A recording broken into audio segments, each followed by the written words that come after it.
प्रधानमन्त्री तथा नेपाली कांग्रेसका सभापति शेरबहादुर देउवाले एमसीसी परियोजनाको विरोध गरेकोमा नेकपा एमालेका नेता भीम रावल प्रति आक्रोश व्यक्त गर्नुभएको छ। सोमबार नुवाकोटको किस्पाङ गाउँपालिकाको प्रशासनिक भवन उद्घाटन कार्यक्रमलाई सम्बोधन गर्दै देउवाले रावललाई दुई जीवले कुरा गरेको आरोप लगाउनु भएको हो। उहाँले मन्त्री परिषदबाट आफ्नै सरकार हुँदा पास गरेर संसदमा पेश गर्दा त्यसबेला किन आलोचना गर्नु भएन भनेर प्रश्न समेत गर्नुभएको छ। पूर्व प्रधानमन्त्री केपी शर्मा ओलीले सदनमा ल्याएको प्रस्तावलाई आफूले पारित गरेको उहाँको भनाइ छ। एमसीसी संसदमा पास गर्नुपर्छ भनेर एमालेका अध्यक्ष तत्कालीन प्रधानमन्त्री केपी शर्मा ओलीजीले संसदमा यो पेश गर्नुभएको हो। त्यसबेलाका अर्थमन्त्री उहाँकै पार्टीको हुनुहुन्थ्यो र भीम रावलजी सबभन्दा बढी एमसीसी खिलाफ बोल्नुहुन्छ। त्यसबेलामा रक्षामन्त्री हुनुहुन्थ्यो। आफैले पास गर्ने आफू त्यो मन्त्रालयको मन्त्री हुने त्यसबेला किन राजमा गर्नु भएन? भीम रावलले खराब थियो भने भीम रावलले के हेरेर बसे त्यसबेला? अहिले किन विरोध गर्दैछन्? यदि खराब थियो भने उसले राजीनामा गर्नु पर्थ्यो, उसले खिलाफमा आउनु पर्थ्यो बाहिर। अहिले किन भन्छ? त्यस्ता दुई जिल्ला कुरा गर्न पाइन्छ। आफू रक्षामन्त्री हुँदाखेरि पास गर्ने, क्याबिनेटबाट पास गरेर संसदमा ल्याउने, संसदमा पास गर्नुपर्छ भनेर उहाँले निर्णय गर्ने ल्याउने। मैले ओलीजीले ल्याएको प्रस्ताव पास गर्नु हुँदैन किन टाउको दुख्ने? त्यो पनि भीमबहादुर रावललाई औलादीसँग टाउको दुखेका थिए। स्वयं आफू नै क्याबिनेट मन्त्री हुनुहुन्थ्यो। उसले उहाँको दिमाग खुसिया थियो। थाहा छैन भने ठान्नुहुन्छ यहाँ? केपी शर्मा ओलीको सरकारका मन्त्री थिए उनी। त्यसमा किन विरोध गर्नु भएन? किन राजीनामा गर्नु भएन? अहिले बोल्ने राज छैन। उहाँले किस्पाङ गाउँपालिकाको विकासका लागि व्यावसायिक कृषि क्षेत्रको विकास गर्नुपर्ने धारणा राख्नुभयो। यसका लागि सरकारले आवश्यक सहयोग गर्ने उहाँको भनाइ छ।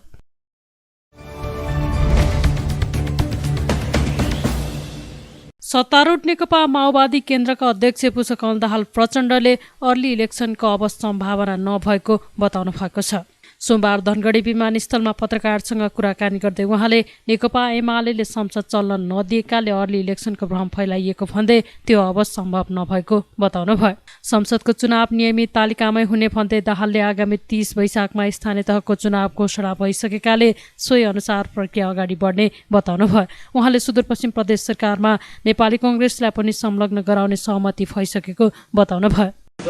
बनाउनको लागि अब फेरि पनि विघटन गर्नुपर्छ भन्ने बनाउनको लागि मात्रै अनाहकमा दुःख दिया स्थिति हो। त्यसो भए के अर्ली इलेक्सन अहिले हुने? एकीकृत समाजवादीका केही मन्त्रीलाई फिर्ता बोलाएर कांग्रेस भित्राउने सहमति भएको उहाँको तर्क छ।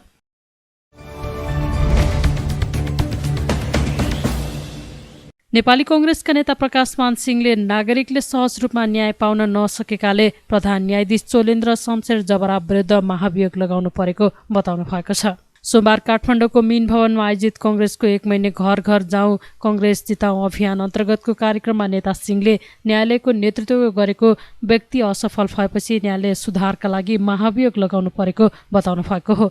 त्यस्तै उहाँले एमसीसी मुलुकको हित विपरीत नरहेको धारणा पनि राख्नुभयो।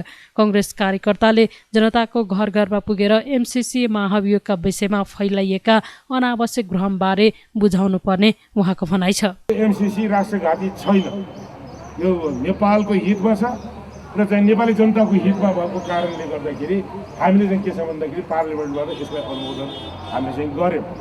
र तपाईँ हामी सबैले चाहिँ लेखाजोखा के गर्नु पर्यो भन्दाखेरि सरकारमा बस्दाखेरि एउटा कुरा गर्ने अनि सरकारबाट चाहिँ बाहिर गइसकेपछि अर्को कुरा गर्ने।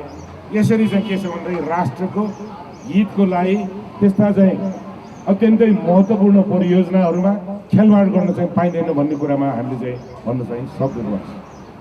यो प्रधान न्यायाधीश विरुद्धमा चाहिँ महाभियोगको अब प्रक्रिया त अगाडि बढ्यो होइन। यो कारण के त भन्दाखेरि यो चाहिँ सर्वोच्चको हो।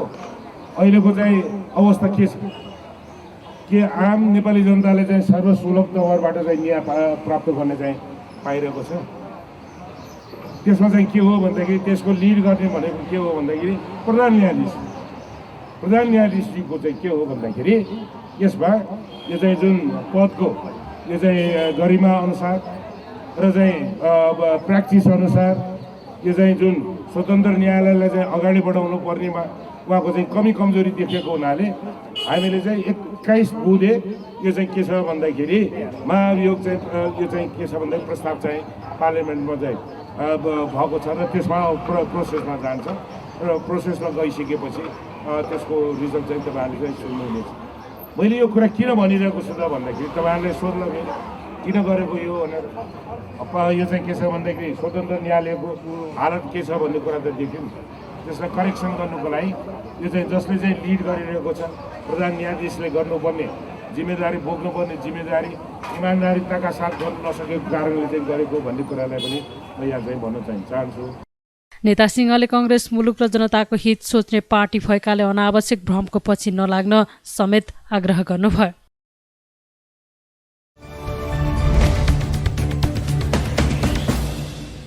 संघीय संसद अन्तर्गतको संसदीय सुनवाई समितिले सर्वोच्च अदालतको न्यायाधीश पदमा सिफारिस भएका तिलप्रसाद श्रेष्ठको सुनवाई प्रक्रिया अघि बढाएको छ। सिंहदरबारमा सोमबार बसेको समिति बैठकले न्याय परिषदबाट सिफारिस भएका श्रेष्ठका विरुद्ध उजुरी आह्वान गर्ने निर्णय गरेको हो। केही दिन अघि बसेको न्याय परिषदको बैठकले सर्वोच्चको न्यायाधीश पदका लागि विराटनगर उच्च अदालतका मुख्य न्यायाधीश श्रेष्ठको नाम सिफारिस गरेको थियो। समितिले श्रेष्ठ विरुद्ध उजुरीका लागि 10 दिने सूचना आह्वान गर्ने निर्णय गरेको समिति सभापति लक्ष्मणलाल कर्णले जानकारी दिनुभयो।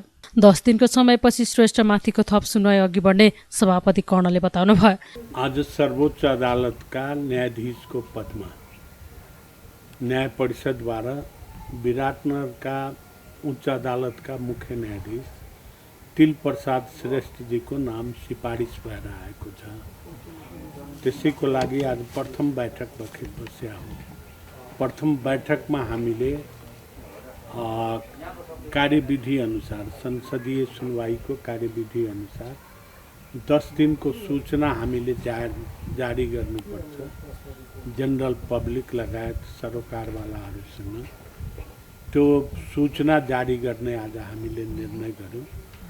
अब भोलिदेखि यो सूचना जान्छ र 10 दिनभित्रमा यो आएपछि त्यसपछि हामी बसिकन सुनवाईको काम प्रारम्भ गर्छौँ। सुनवाई समितिबाट प्रस्तावित नाम अनुमोदन भए राष्ट्रपतिबाट नियुक्त हुने संवैधानिक व्यवस्था छ।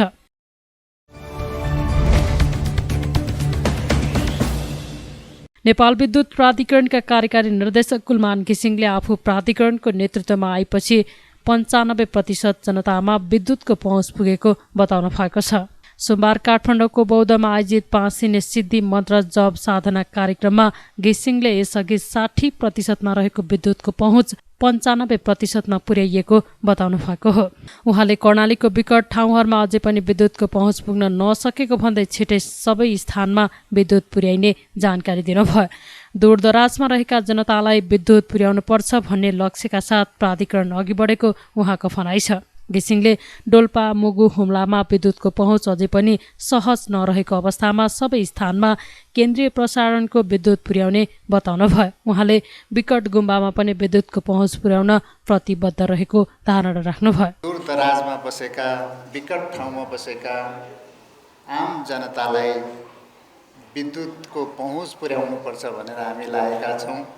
अहिले करिब 60%बाट म आउँदाखेरि 60% विद्युत चाहिँ पाएको थियो नेपालको आम नेपाली जनताले। अहिले करिब 95% जनताले विद्युत पाएको छ।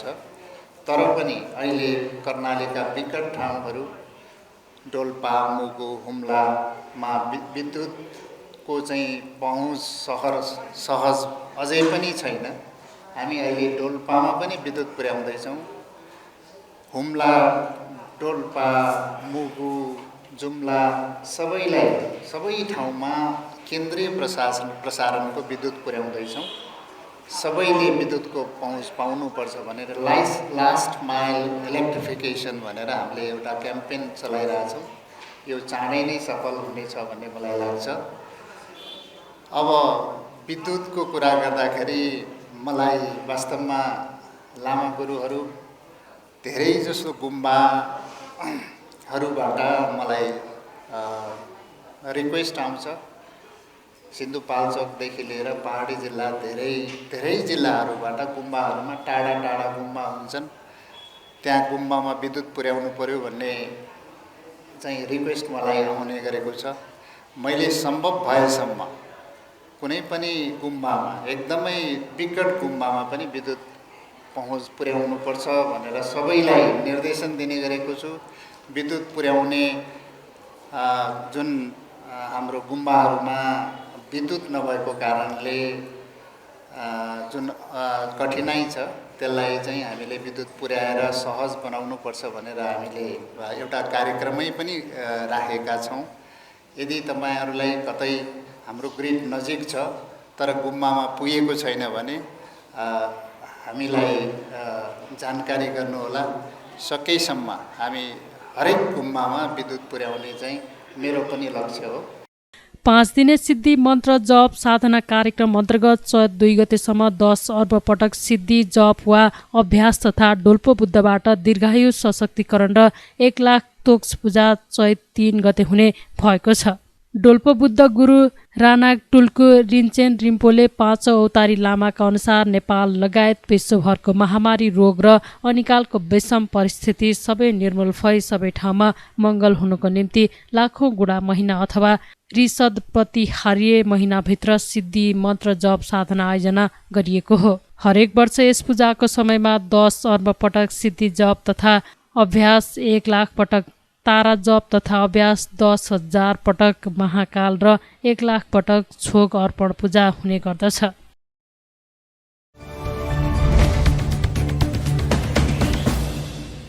फलामे छठको मूल्य अत्याधिक वृद्धि भएपछि वाणिज्य आपूर्ति तथा उपभोक्ता हित संरक्षण विभागले 3 महिनाको स्टक उपलब्ध गराउन विक्रेताहरूलाई निर्देशन दिएको छ। वाणिज्य आपूर्ति तथा उपभोक्ता हित संरक्षण विभाग र जिल्ला प्रशासन कार्यालय काठमाडौँको टोलीले सोमबार काठमाडौँको फलामे छठ बिक्री गर्ने ठूला पसलहरूको संयुक्त रूपमा अनुगमन गर्दै पौष, माघ र फागुन महिनाको स्टक मूल्यसहित 3 दिनभित्र उपलब्ध गराउन निर्देशन दिएको हो। 1 महिनामा नै छठको भाउमा अत्याधिक वृद्धि भएपछि बजार अनुगमन गरिएको विभागका निरीक्षण अधिकृत विजय भट्टराईले जानकारी दिनुभयो। त्यस्तै अनुगमनका क्रममा फलामे छठको मूल्य सूची अपग्रेड नगरेको भन्दै एक पसललाई 50,000 जरिवाना गरिएको उहाँले बताउनुभयो। अहिले आज खास गरी भन्ने हो भने संयुक्त बजार अनुगमन जिल्ला प्रशासन र मिडिया समेतका साथीहरूलाई लिएर संयुक्त बजार अनुगमन गर्ने क्रममा हामी आएका छौँ र अहिले खास जल्दो बल्दो भनेको यो रडको भाउ चाहिँ अत्यन्तै वृद्धि भएर गएको चाहिँ पाइयो बजारमा र केही बाहिरबाट पनि ती गुनासाहरू पनि आए र हामी सोही क्रममा चाहिँ आज अहिलेसम्म हामीले 3वटा फर्महरू चाहिँ अनुगमन गरेका छौँ, यहाँका ठुला फर्महरू। त्यसमध्ये हामीले एउटा फर्मलाई चाहिँ मूल्य सूची अपडेट नगरेको आधारमा चाहिँ उसलाई सोही कसुरमा उसलाई हामीले 50,000 सम्म जरिवाना गऱ्यौँ र केही फर्महरूसँग हामीले स्टक माग भएकोमा उहाँहरूको हेड अफिसमा नै स्टक रहने, ब्रान्चहरूमा चाहिँ स्टक नरहने भन्ने हामीलाई जानकारी भएकोले गर्दा हामीले पौष, माघ र फागुन मसान्तसम्मको उहाँहरूको स्टक र मूल्य समेत खोल्ने गरी चाहिँ 3 दिनभित्र हामीलाई पेश गर्ने भनेर हामीले निर्देशन दिएका छौँ। उहाँले विभागले छिटे तेल लगायत अन्य खाद्य वस्तुको मूल्य वृद्धिका विषयमा बजार अनुगमन गरिने बताउनुभयो।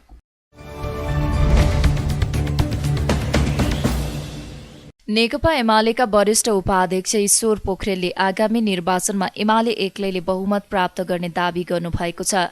सोमबार जनकपुर धाममा नेपाल कम्युनिष्ट पार्टी एमालेको 7औं धनुषा जिल्ला अधिवेशनलाई उद्घाटन गर्दै पोखरेलले यसअघि विभिन्न दल मिलेर बहुमत प्राप्त भएको भन्दै आगामी निर्वाचनमा एमाले एक्लैले बहुमत प्राप्त गर्ने दावी गर्नुभएको हो। उहाँले एमालेलाई बहुमत प्राप्त पार्टी बनाउन कसैसँग तालमेलको आवश्यक नरहेको जिकिर गर्नुभयो। एमाले दक्षिणपन्थी अवसरवाद र संगठनात्मक अराजकताको खिलाफमा उभिने पार्टी बनेर देखाउने पनि उहाँले बताउनुभयो। मिलके बहुमत छँदै अब के कर चाहै छी? आई 2078 साल फागुन के 30 गते के सामने में हम नेकपा एमाले के वरिष्ठ नेता के हिसाब से कहना चाहिए, अब आने वाला निर्वाचन में वैशाख 30 गते के स्थानीय निर्वाचन, प्रदेश और प्रतिनिधि सभा के निर्वाचन में एमाले अकेले में बहुमत लेके इस चीज पर आशा विश्वास करते। हम यही योजना के साथ, यही हिसाब के साथ, ये प्रतिबद्धता और दृढ़ता के साथ आगे बढ़ना जरूरी है। तो यही के लिए अपना सबके बीच में एकता जरूरी है। एकता नहीं होते वो नेता के पछा लग गई और कमिटी के हिसाब से नहीं चल गई तो गड़बड़ी लगे। हम ये कह चाहिए कि एगो संगठन के सिस्टम इंचार्ज, सह इंचार्ज सब है, प्रदेश के अध्यक्ष जी है, प्रदेश कमिटी है, एगो सिस्टम के हिसाब से जाए पड़ते। कते बातचीत नहीं बुझले, मन दुखा गए, बस चौक चौराहा में बाजते घूमते चल गए तो नहीं होती चीज। अहाँ के चित्त दुखले, मन दुखा गए तो कहने एगो जगह नेतृत्व के नहीं मानबै, संगठनात्मक अराजकता से पैदा होते तो पार्टी नहीं रहते। तही दुआरे हम अपने सबके लिए कह चाहिए, अब के एमाले दक्षिणपंथी अवसरवाद के खिलाफ में जिहाद छेड़े वाला एमाले होते। अब के एमाले संगठनात्मक अराजकता के खिलाफ में खड़ा होते। एमाले दक्षिणपंथी अवसरवाद केकरा कहै छी? दक्षिणपंथी अवसरवाद पूर्ववक्ता साथी सब कहलखिन कम्युनिस्ट पार्टी के सरकार, कम्युनिस्ट पार्टी के अध्यक्ष प्रधानमंत्री है।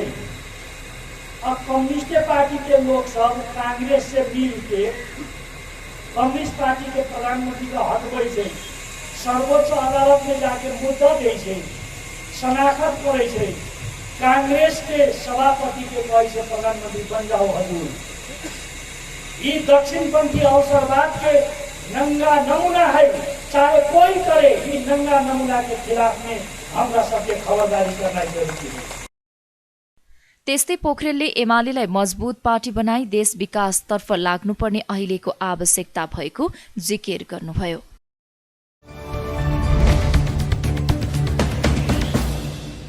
नेकपा एमालेका उपाध्यक्ष विष्णु पौडेलले प्रचण्ड र माधव कुमार नेपाल कम्युनिष्ट आन्दोलनको मुख्य खलनायक भएको आरोप लगाउनु भएको छ। सोमबार नेकपा एमाले बुटोल उपमहानगर कमिटिले आयोजना गरेको स्थानीय तह निर्वाचन केन्द्रित प्रशिक्षण तथा अभिमुखीकरण कार्यक्रममा बोल्दै उपाध्यक्ष पौडेलले नेपालको कम्युनिष्ट आन्दोलनलाई कमजोर बनाउन अदालतले समेत दुरूपयोग गरेको आरोप लगाउनुभयो। उपाध्यक्ष पौडेलले नेकपा एमालेलाई फुटाउन देशी विदेशी प्रतिगामी शक्तिहरू लागेको बताउँदै प्रचण्ड र माधव कुमार नेपाल प्रतिगामी शक्तिहरूको मतियार बनेको जिकिर गर्नुभयो। उहाँले वामपन्थी शक्तिको सरकार गिराएर कांग्रेसको पछि लागेका प्रचण्ड र माधव कुमार नेपालले नेपालको कम्युनिष्ट आन्दोलनमा धेरै ठूलो अपराध गरेको बताउनुभयो। जनताले उनीहरूलाई माफी दिन नसक्ने बताउँदै नेता पौडेलले नेपाली कम्युनिष्ट आन्दोलनलाई धोका दिनेहरू समाप्त भएर जाने ठोकुवा गर्नुभयो। उपाध्यक्ष पौडेलले नेकपा एमालेले देश र नेपाली जनताको समृद्धि विकास चाहेको उल्लेख गर्दै जनताले आगामी चुनावमा प्रतिफल दिने बताउनुभयो। संसदको तेस्रो पार्टी नेपाली कङ्ग्रेसको सभापति शेरबहादुर देउवा मुलुकको प्रधानमन्त्री बन्न पाउनु भएको छ। त्यो कसरी भन्दाखेरि यो माधव नेपाल र प्रचण्डको दुर्बुद्धिको कारणले वामपन्थी शक्तिको सरकार गिराएर काङ्ग्रेसका पछि लाग्ने, प्रगतिवादी क्रान्तिकारी शक्तिको सरकार गिराएर यथास्थितिवादी दक्षिणपन्थी शक्तिको पछि लाग्ने त्यो दुर्बुद्धिको कारणले गर्दाखेरि यो परिस्थिति निर्माण भयो। त्यस कारणले शेरबहादुर देउवाले त्यति मात्रै गरेन, यो वास्तवमा माधव नेपाल र प्रचण्डको दुर्बुद्धिलाई पनि उनीहरूले प्रयोग गरे र सँगसँगै उनीहरूले राज्यका विभिन्न महत्त्वपूर्ण संरचनाहरू समयले निकायलाई समेत दुरुपयोग गरे। खास गरी म भन्न चाहन्छु अदालतलाई दुरुपयोग गरियो। तपाईँलाई म बताउँ, दुनियाँमा कहीँ पनि संसदीय लोकतन्त्र भएका कुनै पनि मुलुकमा, संसारका कुनै पनि मुलुकमा तपाईँले गएर हेर्नुहोस्, तपाईँ के पाउनुहुन्छ? सरकार कसले बनाउँछ? सरकार कसले फेर्छ? सरकार बनाउने र सरकार फेर्ने अधिकार केवल संसदलाई हुन्छ। संसदभन्दा बाहिरबाट सरकार बन्दैन, सरकार बदलिँदैन। त्यो सरकार बनाउने र सरकार परिवर्तन गर्ने संसदको संवैधानिक अधिकारलाई समेत पनि यसपटक चाहिँ अदालतलाई प्रयोग गरेर त्यो अतिक्रमण गर्ने काम गरियो। यो पार्टीलाई विभाजित गर्ने अभियानमा प्रतिक्रियावादी शक्तिहरूको मध्यहार बनेर तपाईँलाई बताउन चाहन्छु, प्रतिक्रियावादी शक्तिहरूको मध्यहार बनेर देशी विशेष प्रतिक्रियावादी शक्तिको चाहनाको हतियार बनेर उनी यो पार्टीलाई विभाजित गर्ने काममा लागे। पार्टीलाई विभाजित गर्ने कोसिस गरे र सँगसँगै पार्टीलाई विभाजित मात्रै गरेनन्। उनले तपाईँले देख्नुभएको छ नेकपा एमालेको नेपाली कम्युनिस्ट आन्दोलनको मुख्य प्रतिस्पर्धी शक्ति, जसले प्रगति र परिवर्तनको सकारात्मक परिवर्तनको प्रगतिशील परिवर्तनको विरुद्धमा आफूलाई उभ्याउने गरेको छ। यथास्थितिवादी शक्ति, पक्षकारी शक्ति नेपाली कङ्ग्रेसको नेतृत्वमा आफ्नो पार्टीको नेतृत्वको सरकार गिराएर आफ्नो पार्टीको अध्यक्ष प्रधानमन्त्री छ उसलाई प्रधानमन्त्रीबाट हटाएर कङ्ग्रेसको नेता कङ्ग्रेसको सभापतिलाई प्रधानमन्त्री बनाउने त्यो चाहिँ खलनायकको भूमिका माधव नेपालले निर्वाह गरेर उनले निर्वाह गरेको त्यो कठिन समाजवादी नामको गुटले गरे। त्यसकारण यो नेपाली कम्युनिस्टको धेरै ठुलो अपराध इतिहासले कहिले क्षमा नदिने, जनताले कहिले क्षमा नदिने, क्षमा दिन नहुने, क्षमा दिन नमिल्ने त्यस्तो अपराध गरे। पूर्व उपप्रधान तथा अर्थमन्त्री पौडेलले प्रतिगामी शक्तिहरूका मतियारहरूले अदालतबाट सरकार गठन गरेर अदालतकै धज्जी उडाएको बताउँदै यसमा मुख्य दोष प्रचण्ड माधवको नै रहेको दावी गर्नुभयो।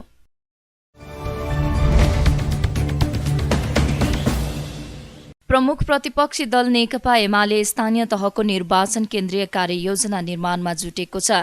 पार्टी कार्यालय थापाथलीमा सोमबार बसेको एमाले केन्द्रीय कार्यालय बैठकमा सम्पूर्ण पार्टी पंक्तिलाई निर्वाचनका लागि केन्द्रित गर्ने गरी बनाउन लागि कार्ययोजनामा छलफल भएको एमाले प्रचार विभाग उपप्रमुख विष्णु रिजालले जानकारी दिनुभयो।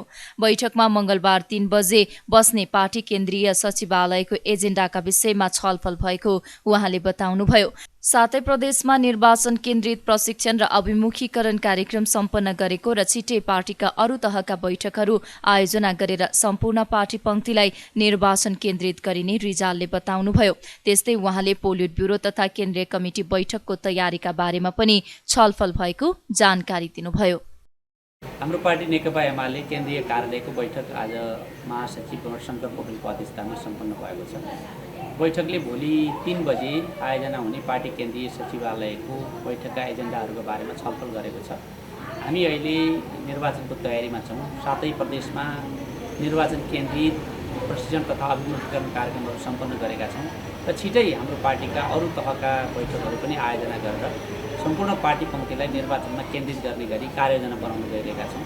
त्यही कार्ययोजनाको सन्दर्भमा सहित आज केन्द्रीय कार्यालयको बैठकमा छलफल भएको छ र छिटै आयोजना हुने पार्टीको पोलिट ब्युरो केन्द्रीय कमिटी लगायतको बैठकको तयारीका सन्दर्भमा पनि आज छलफल भएको छ।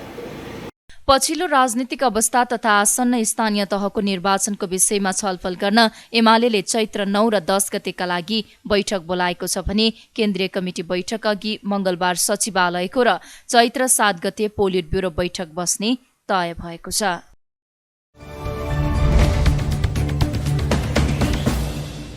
महिला हिंसा विरुद्धको आवाजलाई विश्वव्यापी रूपमा उठाउँदै हिंसा अन्त्यका लागि ऐक्यबद्धता जनाउन मंगलबारबाट काठमाडौँमा 2 दिने दक्षिण एसियाली सम्मेलन हुने भएको छ।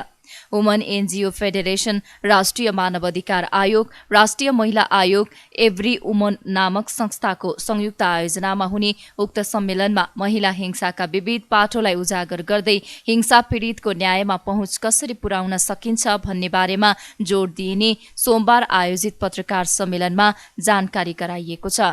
पत्रकार सम्मेलनमा राष्ट्रिय महिला आयोगकी अध्यक्ष कमला पराजुलीले बालिका, किशोरी, अपाङ्गता भएका महिला, यौनिक अल्पसंख्यक, सीमान्तकृत लगायतका समुदायका महिला बढी हिंसा प्रभावित हुने गरेको बताउनुभयो। लैङ्गिक हिसाबले भ्रूण हत्यादेखि धरतीमा वृद्ध हजुरआमामाथि हुने हिंसालाई केलाएर सम्बोधन गरिनुपर्ने र हिंसा प्रभावितलाई न्यायमा पहुँच दिलाउनु सम्मेलनको मुख्य उद्देश्य रहेको उहाँले बताउनुभयो। अझ विश्वव्यापी रूपमा बढिरहेको जलवायु परिवर्तनको समस्या र हामीले बितेको 2 वर्षदेखि सामना गरिरहेको कोभिड-19 को कारण पनि त्यसको असरले पनि महिलाहरूलाई नै बढी प्रभावित गरिरहेको छ र कोभिडको कारण पनि धेरै महिलाहरू चाहिँ हिंसा प्रभावित हुनुभएको त्यो कुरा सञ्चारकर्मी साथीहरूले पनि थाहा पाउनु भएको छ। विभिन्न तथ्याङ्कहरूले पनि देखाएको छ र हामीले समग्रमा महिला हिंसाको कुरा गरिरहँदाखेरि अहिले महिला हिंसाका पनि विगतको तुलनामा हिंसा बढ्नु सँगसँगै भोल्युम सँगसँगै हिंसाका प्रवृत्तिहरू त्यसका स्वरूपहरू बेग्लै बेग्लै खालको ट्रेन्डमा आउन थालिरहेको छ र जुन हिजोका दिनमा धेरै कानुनहरू अन्तर्राष्ट्रिय सन्धि सम्झौताका कुराहरू अभिसन्धिका कुराहरू र नेपालमै पनि धेरै त्यस्ता कानुनहरू छन् महिला हिंसाका विरुद्धमा कानुन नभएको होइन, कानुन कार्यान्वयन हुन सकेन भनेर हामीले भनिराखेका छौँ।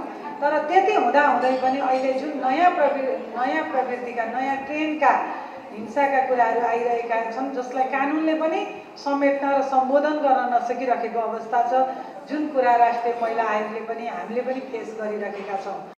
त्यस्तै सम्मेलनमा दक्षिण एसिया, अमेरिका लगायतबाट महिला अधिकारकर्मी, लेखक, मानवाधिकारकर्मी सहभागी हुने स्वाम नेपालकी अध्यक्ष निर्मला शर्माले जानकारी दिनुभयो। इस्युमा चाहिँ कसरी हामीले एक अर्काका इस्युहरूलाई चाहिँ हामी यहाँ छलफल गर्छौँ, त्यसपछि एउटै आवाज लिएर चाहिँ यसलाई नेसन वाइड भनेको नेसनल भन्दा पनि वर्ल्ड वाइड कसरी चाहिँ यसका भोइसहरूलाई चाहिँ अझ एक्टिभ बनाउने भन्ने विषयमा कार्यक्रम हुँदैछ र हामी चाहिँ स्वाम र डब्लुडब्लुजेले मिडियामा चाहिँ अझ यो विषयलाई कसरी मेनस्ट्रिमिङ गर्न सकिन्छ भन्ने विषयमा काम गर्दै आइराखेको हामी भएको हुनाले पनि हामी पत्रकार साथीहरूलाई यो विषयमा अझ बढी साउथ एसियाको भोइसलाई चाहिँ अझ बुलन्द पार्नलाई यो कन्भेन्टले चाहिँ अझ सहयोगी भूमिका निर्वाह गर्न सक्छ भन्ने मलाई लागेको छ। त्यसैगरी राष्ट्रिय मानवाधिकार आयोगकी सदस्य लिली थापाले महिला हिंसा भनेको मानवाधिकारको हनन भएकाले यस्ता हिंसालाई अन्तर्राष्ट्रिय रूपमै कसरी सम्बोधन र न्यूनीकरण गर्न सकिन्छ भन्ने विषय सम्मेलनमा उठाइने बताउनुभयो।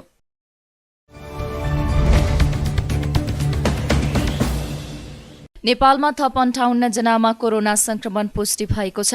देशभर गरिएको 3539 पीसीआर परीक्षणका क्रममा 50 जना र 1879 एन्टिजेन परीक्षणका क्रममा 8 जनामा कोरोना संक्रमण पुष्टि भएको स्वास्थ्य मन्त्रालयले जनाएको छ। त्यस्तै सोमबार पनि कोरोनाका कारण कसैको पनि मृत्यु भएको छैन। हालसम्म नेपालमा कोरोनाका कारण 11,950 जनाको मृत्यु भएको छ। त्यस्तै थप 148 जना कोरोना मुक्त हुँदा हालसम्म नेपालमा 9,61,218 जना निको भएका छन्। हाल नेपालमा 4,819 सक्रिय संक्रमित आइसोलेसनमा र 106 जना क्वारेन्टाइनमा रहेको मन्त्रालयले जनाएको छ।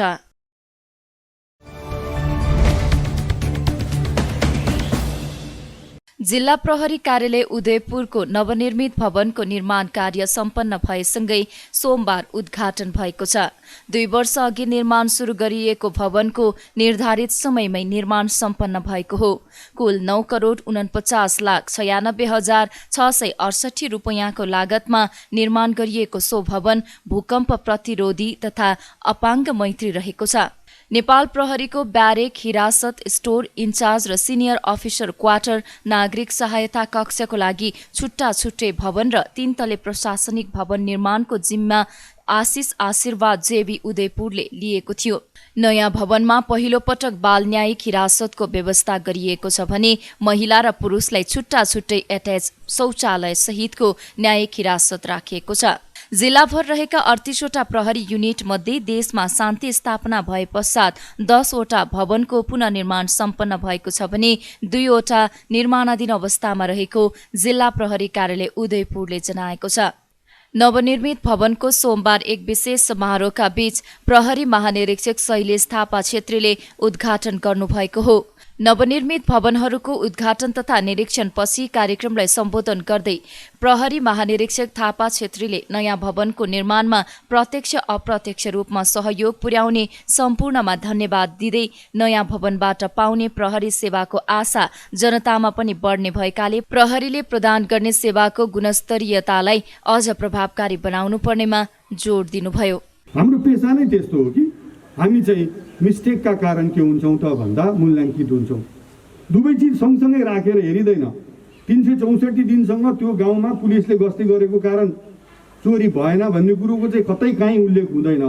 तर 365औं दिनको दिन त्यहाँ चोरी भयो भने अब हामी आलोचनाको के हुन्छौँ त भन्दा हिस्सा बन्छौँ। 24 घण्टा ड्युटीमा खटिनुपर्ने प्रहरी कर्मचारीलाई नयाँ भौतिक सुविधाले थप मनोबल बढ्ने र कार्यक्षेत्रमा समेत यसले अनुकूल वातावरण सृजना गर्ने बताउँदै सुविधा सम्पन्न भवन प्राप्त भएसँगै थप जोश र ऊर्जाका साथ प्रहरी काम कारबाहीलाई अगाडि बढाउन मातहतमा कार्यरत सम्पूर्ण प्रहरी कर्मचारीलाई उहाँले निर्देशन समेत दिनुभयो।